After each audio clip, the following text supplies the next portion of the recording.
los últimos años se ha vuelto más difícil para muchas familias en Chile poder cumplir el sueño de la casa propia. Y hay distintas razones que lo explican, lo hemos estado de hecho conversando en algunas oportunidades aquí en el programa, pero principalmente esto se debe a que, especialmente en los últimos 10 años, el precio de las viviendas ha subido mucho más que lo que han subido los sueldos. Y a esto se suma también un reciente incremento que han registrado las tasas de interés en los créditos hipotecarios, que es algo de lo que muchas personas se han quejado y han asegurado es el motivo principal por el que no pueden acceder a la casa propia. Un estudio de Colliers, de hecho, calcula que si en 2009, el 53% de los menores de 35 años podía comprar una vivienda, el año pasado, el 2024, esa cifra bajó a 25%, o sea, es decir, más de la mitad. Obviamente, ahí hay una preocupación con respecto a lo que ha estado pasando y si esto eventualmente va a tener o no una mejora, porque es muy distinto lo que está pasando con las personas, por ejemplo, menores de 35 años ahora, que lo que pasó con la generación anterior, es decir, sus padres. Para hablar de esto, de este avance de lo que ha pasado con la poca posibilidad de obtener o de acceder a una casa propia, hablamos con Alison Ramírez, CEO de Avance Inmobiliario. Muchas gracias, Alison, por estar con nosotros aquí en País ADN. Hola, Piedad, gracias a ti por la invitación, feliz de estar acá contigo. No, muchas gracias por estar acá para hablar de este tema que yo creo que a muchos les preocupa, porque efectivamente los menores de 35 años notan esa diferencia de, quizás por así decirlo, oportunidad de poder acceder a algo a lo que sus padres, con mucho esfuerzo también por supuesto, lograron obtener, que es tener finalmente una casa propia a una edad, comillas, más o menos temprana, cosa de poder pagar un crédito y que se alcance a disfrutar la casa, como se dice, ya una vez pagada.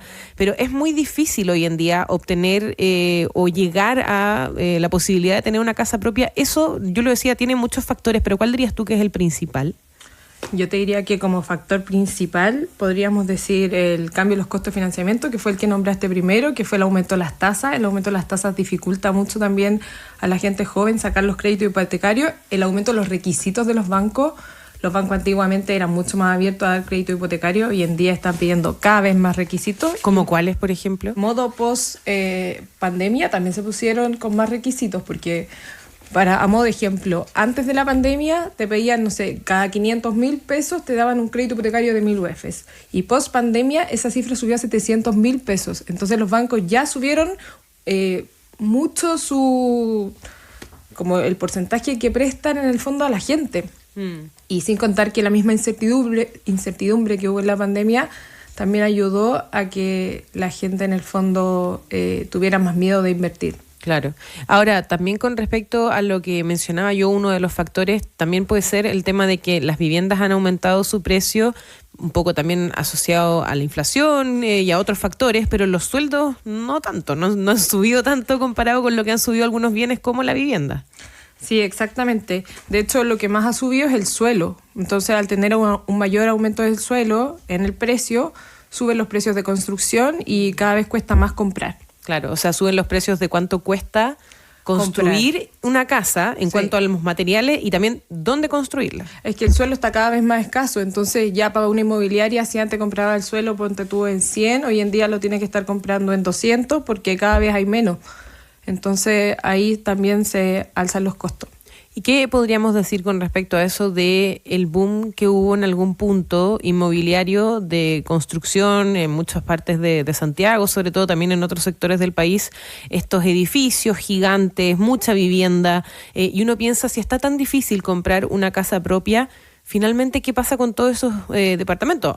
¿Alguien los compra o muchos de ellos están estancados, por así decirlo? Bueno, más del 50% de las propiedades que están a la venta hoy en día son propiedades de entrega inmediata y se frenó mucho la construcción. Hay muchos proyectos que están parados y que de hecho las municipalidades tuvieron que renovar como un aumento de plazo para los permisos de edificación porque se frenaron las construcciones. Justamente porque no se estaban vendiendo. Sí, porque no se estaban vendiendo. Entonces, al estancarse las ventas, tampoco quisieron volver a construir. Entonces, están esperando para vender y ahí es donde están hoy en día la mayoría de las inmobiliarias dando muchas oportunidades. El bono pie, que antes se había perdido, hoy en día revivió con todo, hasta llegando al 20% de bono pie. Eso quiere decir que la gente en el fondo no tenía que poner nada porque ese 20% equivalía a un 20% de descuento. Ah, perfecto. O sea, hoy en día sí... Porque ya pasamos por esta época en que era más complejo llegar o obtener la posibilidad de tener una casa propia. ahora eso está revirtiéndose un poco, ahí han empezado a aparecer más beneficios, porque si bien los precios siguen siendo altos. Sí, los precios siguen siendo altos, han bajado un poco en algunas comunas donde están más estancadas las ventas, sin embargo están con muchas más facilidades toda la inmobiliaria. O sea, la mayoría ha adquirido lo del crédito interno, donde tú les podéis pagar el pie a ellos mismos hasta en 60 cuotas. Súper bueno, tenéis 5 años para pagar en el fondo El pie. Sí, el 20% del ahorro, o bien dan esta figura del bono pie que te comenté en un comienzo, que esto es o un descuento, es un bono pie para que la gente no necesite poner el ahorro, sino que la inmobiliaria le da ese bono y le dice al banco que ya se lo entregó. O sea, pero es una jugada un poco riesgosa por parte de las inmobiliarias, o igual obviamente saldan sus gastos. Lo que pasa es que dan las tasaciones, entonces es el valor real, solamente que las inmobiliarias tuvieron que bajarse y aplicar estos descuentos altos para poder vender los proyectos. Para poder venderlos, porque no se estaban vendiendo efectivamente por eso. Al precio real que ellos querían no lo están vendiendo. Ya, ¿y eso tiene que ver por un aumento de precios también exagerado por parte de las inmobiliarias, o tiene que ver con el aumento de precios que se realiza debido a las condiciones económicas o a los sueldos, o las inmobiliarias igual comillas, pasaron un poco? Generalmente son precios de mercados que tienen las inmobiliarias, entonces si tú te metías a ver, como que el metro cuadrado casi todas lo venden por zona al mismo precio. Ya, o sea, tienen que ver más por el lugar donde se construye. Exacto. No tanto como por la decisión arbitraria de una inmobiliaria de cobrar más por distinto, podríamos decir, difícil. Claro, si son proyectos similares debería más o menos costar lo mismo en la misma comuna, por ejemplo. No necesariamente en la misma comuna, va por cuadrante, pero por cuadrante, sí, ya. Exactamente, sí. Los metros cuadrados deberían estar cercanos entre un proyecto y otro. Ahora, si hay algunas inmobiliarias que quieren vender más rápido, hacen más descuentos y aceleran un poquito las ventas. ¿Y eso funciona? ¿Efectivamente la gente nota esos descuentos y toma la decisión de comprar cuando antes lo había visto y había dicho, en realidad esto es imposible, no lo voy a lograr, mejor lo dejo en pausa?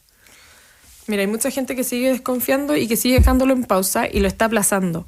Pero hay otra que es la que tiene la capacidad crediticia, que quiere invertir o que quiere comprarse algo para vivir y que está viendo las oportunidades y está comprando igual. Entonces ahí el mercado se está equilibrando lentamente al alza. Ya, y esto tiene que ver solamente porque estamos hablando, claro, inmobiliarias, probablemente en muchos casos de departamento, pero ¿qué pasa con las casas particulares? Si alguien quiere vender su casa, el tema de los créditos es un poco similar. Los créditos han bajado un poquito este último tiempo, de hecho ahora diciembre volvió a tener una baja, situándose cercano a un 4.3%, que es mucho mejor de cómo estábamos hace 6 meses. ¿Cuánto era hace 6 meses? Como para hacernos más o menos la idea. Estuvimos con tasas sobre un 6%. O sea, harto. Sí, estaban altísimas, estaban súper altas. Y ahora han ido bajando entonces. O sea, puede que la venta de viviendas, insisto, no solo de inmobiliarias o de proyectos nuevos, vaya al alza, quizás durante los próximos meses, si es que la tasa se mantiene baja. Mira, eventualmente no vamos a llegar a tasas prepandémicas que eran cercanas al 2%. Sí. Pero sí podemos acercarnos quizás a unas tasas del 3.5, 4%, que son tasas buenas igual. Que son tasas buenas igual para poder conseguir eso. Ahora, también pasa mucho, no sé cómo decirlo en realidad, pero obviamente hay esta preocupación de la generación que actualmente está como en la etapa vital, por así decirlo, de comprar una vivienda, o en la etapa en que uno suele, o claro, de edad, porque uno ya tiene una estabilidad quizás económica, un proyecto de familia andando, en que la gente, claro, compraba una casa más o menos a la edad que decíamos, ¿no? 35 años, un poco por ahí. Y hoy en día se dice que eso está cada vez más difícil. Está todo el mundo, por así decirlo, muchos, arrendando porque no alcanza para el pie, no alcanza para los créditos. Uno tampoco muchas veces como persona natural es sujeto para el banco como de obtener esos créditos. O sea, hay muchas dificultades muchas veces y eso igual puede generar una frustración, porque si lo comparamos con la situación que vivió la generación anterior, los padres de estas personas, era muy distinto, ¿no? ¿Cómo era antes? Porque uno dice, ¿cómo compraron mis papás una casa si yo ahora en realidad es imposible que lo pueda lograr? ¿Cuál era la situación hace, claro, 30 años? Si lo veis por el lado, ponte tú, de tus abuelos, la vivienda era mucho más asequible porque tenían un menor costo de suelo. Porque habían menos. Claro, habían menos construcciones. Entonces, en el fondo, el costo de suelo es lo que más encarece las propiedades porque equivalen a un 30% del valor de la propiedad. Uh-huh. Entonces, al tener un menor costo de suelo, al final era más accesible para los abuelos poder comprar, te digo, abuelos años 50, 70. Luego de eso, nuestros padres, si bien los precios ya habían subido y con esfuerzo compraron, tuvieron mucho mejores condiciones crediticias que nosotros hoy en día. Yeah. Y actualmente los jóvenes, claro, tenemos un mercado más especulativo donde van cambiando harto las tasas. Por ejemplo, lo mismo que te había comentado, pasamos de tener tasas sobre un 6% ha bajado un hasta poquito. ahora que ya estamos llegando al 4%. También tenemos salarios estancados.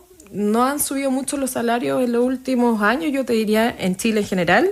Y los costos financieros también están mucho más elevados que los que tuvieron nuestros padres. Ya, o sea, hoy es más difícil, pero igual hay muchas personas que, por ejemplo, son, no sé, mayores de 50 años que tampoco nunca han podido acceder a una vivienda. O sea, esto tampoco... Hay un tema generacional que es lo que comentamos ahora por las condiciones actuales de la economía, de los créditos, del uso de suelo, como decías tú, pero también hay dificultades para acceder a los créditos que han atravesado generaciones completas, dependiendo del nivel de ingresos que tienen, dependiendo del tipo de trabajo que han tenido, si es que ha sido estable o no. O sea, más allá de que hoy en día hay una generación que le ponemos un más o menos número promedio, 35 años, que no está pudiendo acceder a una vivienda propia, hay muchas también personas de mayor edad que nunca lo lograron y que todavía no tienen vivienda propia, sino que han arrendado probablemente toda su vida, o incluso muchos que han vivido finalmente con familias. O sea, la situación habitacional en Chile en ese sentido es bien crítica. Sí, pues existe un déficit actual de vivienda que tengo entendido que es... se me olvidó el número exacto, pero sí, existe ese déficit también de vivienda. Claro, y ahora, por ejemplo, no tiene que ver necesariamente con la gente que sea de 35 años promedio por ahí, sino que también hay gente de más edad que nunca pudo acceder a los créditos. O sea, no solamente un tema de edad, me refiero, sino que también tiene que ver con un tema de ser sujeto que pueda acceder a un crédito, que el banco, que una institución te dé esa posibilidad. Muchos nunca lo han logrado tener. Sí, obvio, de partida por los requisitos que te pide el banco. Claro. Tenéis que no tener DICOM. Hay mucha gente en Chile que tiene DICOM, Sí. partiendo por eso. Entonces ahí tenías el primer filtro del banco, que es un gran filtro. Y después de eso, bueno, la renta, las UFs que quieren. Entonces también a veces no cuadra, porque yo puedo querer una casa de 5.000 UF y mi renta es de 1 millón. Entonces el banco me va a poner también ahí otro freno. Claro. Entonces también ahí entre lo que yo espero y lo que yo puedo hay una brecha y la gente muchas veces prefiere arrendar. Claro. Ahora, en términos de conveniencia quizás económica, mucha gente piensa quizás, bueno, no puedo comprar, probablemente nunca lo voy a lograr, está todo muy caro, no es una posibilidad para mí, voy a arrendar nomás toda mi vida. A largo plazo, en términos de inversión y de gasto, tomar esa decisión, por así decirlo, ¿es conveniente o no? ¿O siempre va a ser más conveniente comprar una propiedad? Siempre va a ser más conveniente comprar una propiedad. Ahora, si me preguntáis, si yo puedo comprar una propiedad para vivir o para invertir, yo prefiero empezar para invertir, porque hay zonas que van a ir creciendo más en plusvalía, que son zonas emergentes. Entonces yo puedo comprar de repente por darte un ejemplo, 10 UF el metro cuadrado. Uh-huh. Y esa misma zona en 5 años más va a haber subido, no sé, un 5% anual. Eso quiere decir que subió... O sea, en zonas emergentes, entiéndase, donde todavía el suelo no está tan, comillas, colapsado.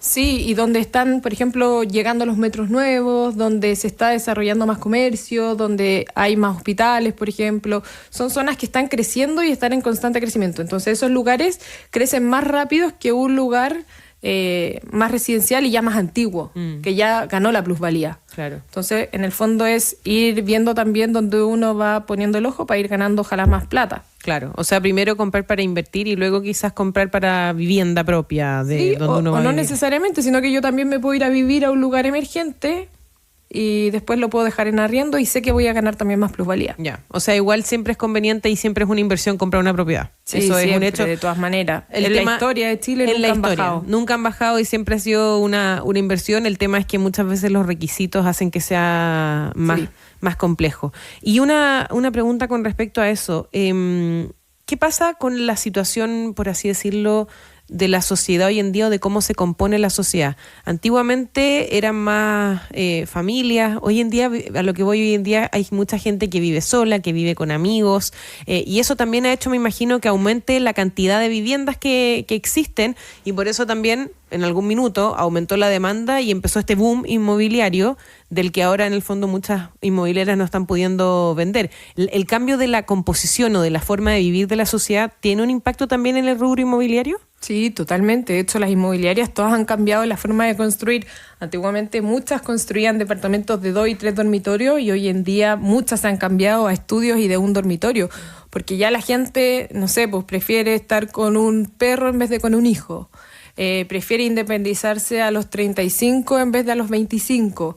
Entonces, en el fondo ahí las inmobiliarias y en general el mercado tiene que ir adaptándose a la cultura, como lo dijiste inicialmente. O sea, muchas veces hoy en día lo que más se está vendiendo probablemente sean unidades más chiquititas, más chiquititas, sí, para que viva 1 o 2 personas, no sí, como un departamento o una casa grande, porque quizás las familias también ya no son tan grandes como antes. De hecho, los departamentos que más rentan para inversión son los departamentos tipo estudio, que son los más pequeños. Los estudios son los que más rentan. Sí. Ahora, si tuviéramos que entregar recomendaciones para los que nos están escuchando y quieren también tener algún datito de inversión, ¿por dónde partir? ¿Qué comunas? ¿En qué fijarse?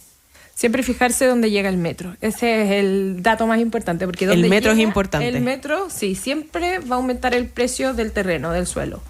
Entonces ese sería uno de los factores más importantes porque ahí aumentáis la conectividad. Después ir a ver el lugar, ver cómo viene creciendo y ahí ir fijándote en el fondo en eso. Y si lo queréis también invertir para renta corta, que es algo que está muy hoy día como de moda, que es el arriendo por Airbnb. Buscar que... Sí, porque hay mucha gente que compra también para arrendarlo por Airbnb y ahí yo te recomiendo buscar en zonas donde hayan hospitales cercanos, donde hayan comercios también especializados cercanos, porque viene harto centros comerciales, por ejemplo. Sí, tenemos harto turismo de compra, tenemos harto turismo también hospitalario, como te comenté en un comienzo, y bueno, el turismo que viene en sí ya a conocer la ciudad. Claro, que esos serían sectores quizás más céntricos o... El centro es una muy buena comuna, Ñuñoa y Providencia. Son como las 3 favoritas para renta corta. Para renta corta. Si eso es lo que tú querías buscar como para inversión. Claro, como arrendar por temporada o para viajeros. Sí, de hecho, como dato, este invierno con los brasileros que les encanta venir a la nieve, yo los departamentos del centro los tuve con un 100% de ocupación. Todos. Sí, pero lleno. Sí, incluso el centro que se ha visto dañado en el último tiempo también, o ha perdido vistosidad, no sé cómo decirlo en realidad, pero mucha gente dejó de ir al centro después de lo que pasó con el estallido social. Mucha gente dejó de ir por temas de seguridad también, de aseo y ornato, un montón de cosas. Se vio disminuida también la calidad de vida probablemente en muchos sectores del centro de la ciudad. Eso ya ha ido cambiando entonces en términos de las inmobiliarias. Hay sectores que han ido mejorando y sectores que todavía están ahí un poquito más pensando atascados. En la preferencia de, por ejemplo, los turistas. Pero el turista sí, el turista ve conectividad, el turista ve que tenga un metro cerca y en el fondo poder moverse a donde él quiera ir dentro de la ciudad. Perfecto, y eso es como lo importante en ese sentido. Sí.